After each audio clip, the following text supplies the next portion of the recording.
өзіміз күнде оқып жүрген Кәусар сүресінің оқылуында жиі орын алатын қателерге тоқталып өтейін. Мәселен, Аузу биллахи минаш шайтанир раджим. Мәселен, Кәусар сүресінің бірінші аяты инна деп басталады. Бұл жерде байқасаңыз, мәд әрпі бар. Инна. Ал Кәусар сүресінің үшінші аяты дәл солай басталады. Инна. Бірақ бұл жерде мәд әрпі жоқ. Көбі осы екеуін шатастырады, немесе бірдей оқиды.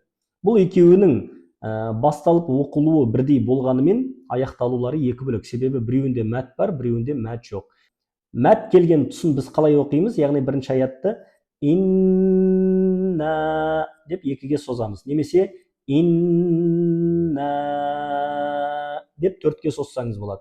Ал үшінші аятта ол жерде ешқандай мәд болмағандықтан бұл созылмайды. Инна, инна, инна шаниака, яғни созбайсыз мына жерде.